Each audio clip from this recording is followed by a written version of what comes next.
భీముడు శంఖమూదాడు. ఆ పౌండ్రం ధ్వని ఆకాశాన్ని దద్దరిల్లించింది. ఇది కేవలం శబ్దం కాదు, ధర్మం మేల్కొన్న శక్తి. ఒక్కడు లక్షల మందితో సమానమని ఈ శంఖనాదం ఎలా చెప్పిందో తెలుసా? Kurukshetra daily Gita journey. ఈరోజు భగవద్గీత శ్లోకం 1:15. పాంచజన్యం హృషీకేశో దేవదత్తం ధనంజయః పౌండ్రం దద్మౌ మహాశంఖం భీమకర్మ వృకోదరః.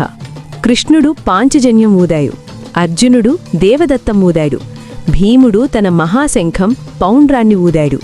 భీష్ముడి శంఖనాదానికి ధర్మమిచ్చిన సమాధానం ఇదే. భీముడు ఊదిన పౌండ్రం కౌరవుల వైపు భయాన్ని పెంచింది, పాండవుల వైపు ఎనర్జీని రగిలించింది. మన లైఫ్లో కూడా ఇదే. ధర్మం వైపు నిలబడితే మనలో నుంచే ఎనర్జీ పుడుతుంది.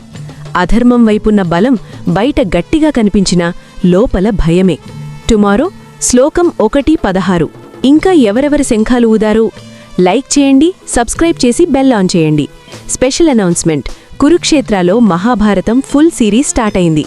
కురువంశం నుంచి మొదలు శాంతనుడు, గంగా, భీష్ముడి ఘోర ప్రతిజ్ఞ, ఫుల్ ఎపిక్ స్టోరీ వస్తుంది. సబ్స్క్రైబ్ చేసి వేచి ఉండండి. జై శ్రీకృష్ణ.